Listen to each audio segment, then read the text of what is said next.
Setiap pergerakan 5 minit sekali, tolong cek orang yang paling belakang sekali dalam dia punya tim dia ni, kumpulan dia ni akan cek lah, akan sentiasa kena kira, takut terlebih. Sebab pernah jadi tahu sahabat, orang yang masuk dalam kawasan hutan yang mana dia orang yang join camp jati diri, masuk berlima, tiba-tiba duduk kawasan hutan 1, 2, 3, 4, 5, 6 orang, terlebih satu orang.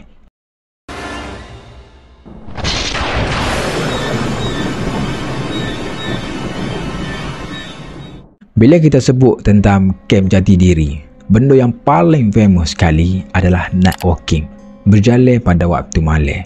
Bukan berjalan di tengah jalan, tidaklah. Dia adalah dekat camp jati diri itu pada waktu malam akan ada satu aktiviti yang boleh dikatakan sangat-sangat mencabar, iaitu night walking tau.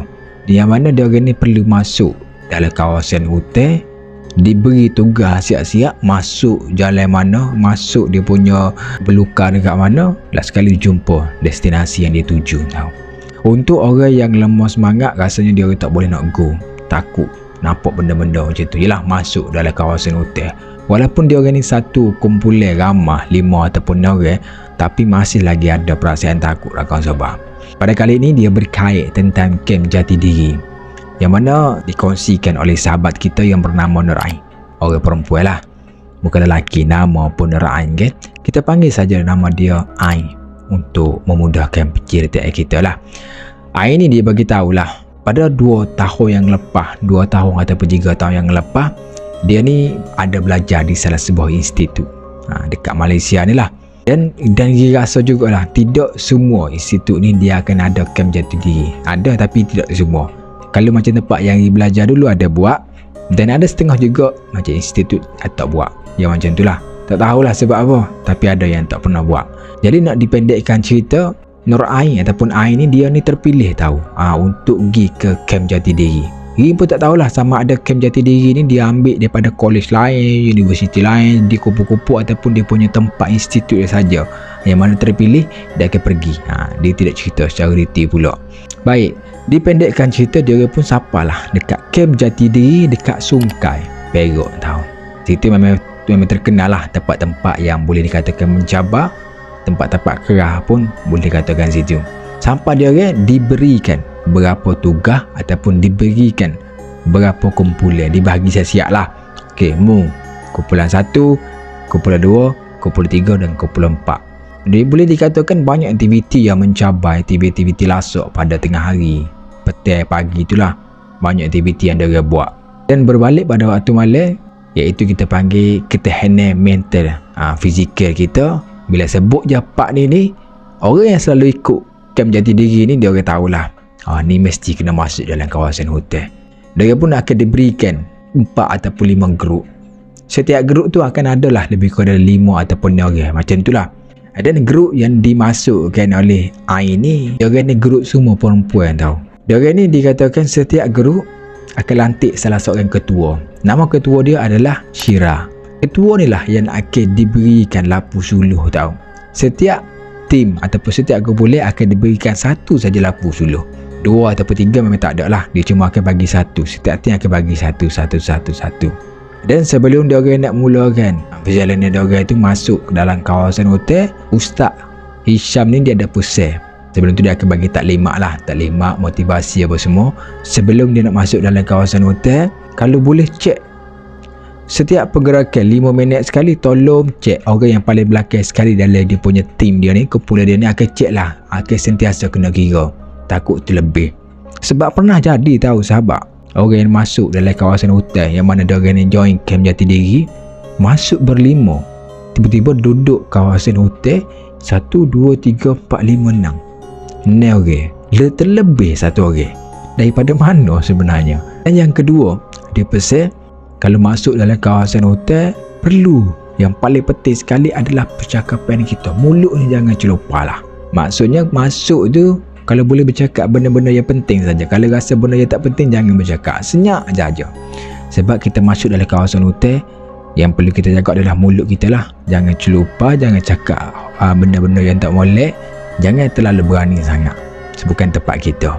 Ustaz Hisham dan juga dia bagi tahu supaya lampu suluh itu perlu disuluh paras pinggir saja. Jangan nak suluh atas pokok, dekat mana jangan. Dia cuma suluh untuk biar nampak laluan jalan saja untuk pergi tempat destinasi dia tu, rakan sobat. Bila selesai dia punya taklimat dan juga kata-kata tu, maka perjalanan dia pun akan pergilah. Boleh dikatakan setiap grup tu akan dibahagikan kepada 5 orang. Yang bagi tahu tadi, Syirah diketuai, yang mana grup Ain ni, maka dia ni ada 5 orang tahu. Dia punya jalan yang masuk dalam kawasan itu pula bukan jalan yang sama. Maksudnya grup A akan lalu di kawasan sini, grup B akan lalu di kawasan sini, grup C akan lalu di kawasan sini. Dia bukan laluan yang sama. Dan dia punya laluan dia tu maknanya dia dah ada lah macam penanda aras. Jadi bila masuk dia depan sikit, okey akan pergi belah kiri, sebelah kanan. Memang dia siap-siap dah lah, takut tersesat apa semua. Okay? Maka bermulalah perjalanan dia orang ni nak masuk ke kawasan hotel. Saat-saat masuk 10 minit perjalanan ni, maka Ain ni lah yang duduk paling belakang sekali. Dialah yang akan sentiasa perhatikan tau. Duduk kira, takut terlebih. Yang bagi tahu tak adalah takut terlebih. Kan ada 7 orang ke 8 orang. Yang ni paling susah pula. Boleh dikatakan dalam perjalanan dia orang tu boleh sangat-sangat senyap tau. Hanya dengan nafas dan juga tapak kaki saja berjalan. Selain pada tu memang tak dengar. Perjalanan dia orang rendah lah, dalam lebih kurang dalam 10 ataupun 20 minit. Masa tu masih lagi tak jadi apa-apa tau. Tapi dikatakan hampir setengah jam. Rasalah setengah jam. Tiba-tiba sinilah, sebab Ain kan duduk belakang sekali, dan sinilah Ain dengar tahu ada satu suara yang mendayu-dayu duduk panggil dia. Ain. Bukan satu kali tau, bukan 2 kali, tapi boleh dikatakan banyak kali juga dia panggil Ain ni. Menyebabkan Ain ni dia stop sekejap, and then dia toleh tahu dekat belakang. 30 saat dia duduk dengar, takut ada lagi member dia yang di belakang tak sampai ke macam mana, tersesat ke macam mana. 30 saat juga tahu dia dengar, tidak ada dengar siapa-siapa, dan juga tak ada dengar tapak kaki pun yang mari. Tapi dia confirm lah, memang dia dengar, bukan ilusi dia, bukan perasaan dia lah, sebab dia dengar. Boleh dikatakan Ain ni menggema jugalah, menggegi juga, tanpa fikir apa-apa. Tak nak lah bagi benda ni makin kalut, sebab dia pun duduk dalam kawasan hotel. Berjalan tanpa sedar tahu rakan, sebab sebenarnya member-member dia pun dah tinggalkan dia sangat-sangat jauh. Yang mana dia perasan bila dia sampai dekat satu simpan. Sampai satu simpang, dia ada 3 jalan tahu. Jalan 1, jalan 2 dan jalan 3. Sudah. Dia nak pergi jalan mana satu ni? Member dia jauh tinggalkan dia ni. Macam mana member dia boleh tak perasan pula yang dia ni ada paling belakang sekali? Tengah buntu sama ada betul-betul dia dengar secara detail, takut ada member dia lah. Takut ada tapak-tapak kaki member dia apa semua. Memang tidak ada tahu. Boleh dikatakan member dia ni dah tinggal jauh dari dia. Duduk merenung nasib dia dekat situ, tiba-tiba dia dengar bunyi ada orang patah-patah ke ranting tidak jauh daripada dia. Dan semakin lama benda tu semakin dekat. Semakin lama semakin dekat, keluarlah nenek tua berpakaian orang-orang dulu sambil bawa tungkak. Bukan cerita ronggang ni, cerita dikongsikan. Dan nenek tua tu keluar sambil tersenyum saja, tak bercakap apa-apa pada mulanya, menyebabkan Ain ni nak bagi tahu takut pun boleh rasa juga, and then pelik pun boleh rasa. Pelik sebab apa? Pelik dia fikir daripada nenek ni boleh sampai dekat kawasan hotel pada waktu macam ni. Dan dia kata kawasan hotel ni tempat yang mana dia orang buat jati diri ni, kamp jati diri ni, memang tak ada rumah tahu kawasan tu. Dia nenek ni mari daripada mana sebenarnya? Takut pun dia pun cuba hitam, tengok kaki, kok kaki ni tak rapat, tak terpijak bumi. Sosok lah hantu, tapi dia tengok kaki tu okey. Jadi nenek tu pun mari dekat dia, and then tanya, anak nak pergi ke mana ni? Lalu si Ain ni pun ceritalah secara detail. Dia bagi tahulah dia tertinggal, mana dia dengar suara dan dia tertinggal. Lepas tu nenek bagi tahu, anak jangan risau, sebab kawan-kawan anak tu ada dekat situ saja, tak jauh pun daripada dia. Tapi kalau fikirlah, kalau tak jauh, confirm akan dengar satu suara yang panggil Ain, ataupun yang dengar je tapak kaki. Ni Ain yang duduk situ hampir boleh katakan 5 hingga 10 minit juga tak rakan, sebab tak dengar apa-apa. Jadi nenek tu bagi tahu, nenek ni lah yang akan bawa dia untuk pergi dekat dia punya member dia tahu. Nak ataupun tidak, pada mulanya dia memang dia was-was lah. Tapi Nenek ni pun peganglah tangan Ain ni pun bawalah masuk dalam kawasan belukar. Dalam kawasan belukar tempat macam mana tak tahulah. Tapi apa yang Ain bagi tahu satu benda. Nenek ni dia betul-betul fasih tahu. Dia boleh elok situ, elok sini, masuk sini seolah-olah kawasan hotel tu memang tempat dia beranak. Boleh dia tahu sudut tempat ni ada apa-apa memang dia tahu.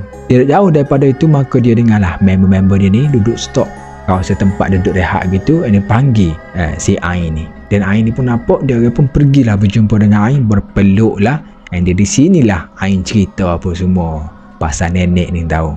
Dan benda yang mengejutkan, apa yang kumpulan dia bagi tahu, dia kata Ain yang tinggalkan dia orang. Sebab pada awalnya dia pergi dan dia paling je ke belakang, dia nampak Ain tu tidak ada. Tapi pada masa tu Ain ada je lagi. Tapi dia orang yang nampak Ain ni tidak ada. Menyebabkan itulah keputusan yang dia ambil untuk patahkan balik. Nak sampai dekat kemah, dia stop sekejap, panggil. Dan tempat dia stop tu lah dia jumpa dengan Ain semula. Jadi bila Ain ni cerita pasal nenek ni, dia orang ni macam berkeruk jeruk dahi tahu, nak percaya ataupun tidak. Boleh dikatakan dongeng lah, betul. Tapi untuk Ain yang mana merasa sendiri berjumpa dengan nenek tu yang bawa dia mari sini. Dia cerita ni secara detail ni. Dia pun pergi tengok, dia nampak nenek tu masih ada lagi. Tidak jauh daripada dia, duduk sebelah pokok yang besar tau. Dia pun tunjuklah dekat member dia ni, dia kata tu, kau orang tak nampak ke nenek tu dekat sebelah pokok tu? Jadi member dia ni pun ramai-ramai 3-4 orang ni pun tengok, tak nampak apa-apa. Confirm memang tak nampak apa-apa. Jadi menyebabkan Ain ni pun dia ambil lah apu yang ada dekat Syirah ni, dia disuruh, tak nampak ke tepi pokok yang besar tu? Memang tak nampak, tak rakan jawab. Dan salah seorang daripada member dia menjerit ketakutan, tak tahu sebab apa. Dan di sinilah dia bawa pergi dekat kemah. Ustaz ni pun sapa, Ustaz Isyam tadi sapa. Ustaz Isyam lah yang tanya apa yang jadi sebenarnya. Sekali lagi Ain ni pun cerita semua A sampai Z sekian. Dan Ustaz Isyam tu bagi tahu macam ni lah, kita batalkan kita punya perjalanan kita ni. Nak masuk kawasan hutan ni kita stop, kita batal terus, kita balik ke kemah masing-masing. Jadi mengebakkan komandan tu boleh dikatakan dia orang ni agak takut jugalah tahu dengan kisah-kisah yang mana nenek tu mari. Bukan sampai situ saja tahu, nenek tu boleh dikatakan pergi dekat dia punya perkemahan tu. Pada malam tu dia orang ni tidur semua tahu, termasuklah Ain tidur. Maka nenek ni dia masuk tahu dalam mimpi Ain, mengajak Ain ni suruh tinggal sekali bersama dengan dia. Banyak kali jugalah Ain ni tolak. Ain ni bagi tahu, dia kata dia masih lagi ada ibu, ada ayah. Takkanlah dia nak tinggal ibu dan ayah dia, darah daging dia sendiri. Itu dah satu kerja yang gila tinggal. Tapi nenek ni boleh dikatakan memaksa dia, ajak juga duduk sekali. Sehingga kan banyak kali jugalah Ain ni meronta-ronta menangis dalam mimpi. Nenek tu masuk, dan bila dia tersedar je, dia nampak ramai member-member dia ada dekat sebelah dia. Dia kata Ain ni mengigau tahu, meracau-racau sampai menangis. Macam itulah. Duduk sinilah tiba-tiba dia ada dengar tahu salah seorang daripada member dia ni kena histeria. Alright, bila kita sebut histeria ni, dia takkan bila ramai orang tempat situ ada, dia takkan jadi bila kita dapat berubat satu orang anxiety dah. Dia akan jadi berjangkit tahu. Boleh dikatakan pada malam tu 7 orang juga yang terkena histeria dekat kawasan kemah tu. Anxiety histeria sebab yang ada dekat situ ustazah semua ada. Dan dikatakan dia orang ni boleh kawal situasi itulah dengan molek. Dan keesokan pagi ustaz tu pun mengambil keputusan untuk balik terlebih awal. Kalau diikutkan dia orang ni masih berbaki 2 hari lagi dekat kem Jatidiri tu, banyak benda lagi yang dia orang tak buat. Dan ustaz tu bagi tahu dia tak nak tanggung apa-apa risiko pada ni. Cukuplah yang mana kena rasuk, kena histeria, dan dia takut terjadi lebih daripada tu. Lalu dia mengambil keputusan awal, boleh dikatakan keputusan terbaik jugalah, yang mana dia kena tinggalkan kem Jatidiri tu. Mungkin buat di hari yang lain ataupun cancel kata semacam itulah. Benda ni bila dia balik saja kem Jatidiri, bukan stop sampai situ tahu. Nenek ni boleh dikatakan muncul lagi tahu dalam mimpi Ain ni, walaupun Ain ni sudah ada dekat rumah. Dalam 1 tahun boleh dikatakan hampir 10 hingga 15 kali dia mimpi yang sama. Nenek tu mari ajak dia duduk sekali dengan dia. Selagi itulah dia bagi tahu dan dia tak nak ikut dengan nenek tu. Tapi nenek itu tak adalah memaksa, dia macam jenis pergi melawat, lebih kurang macam itulah.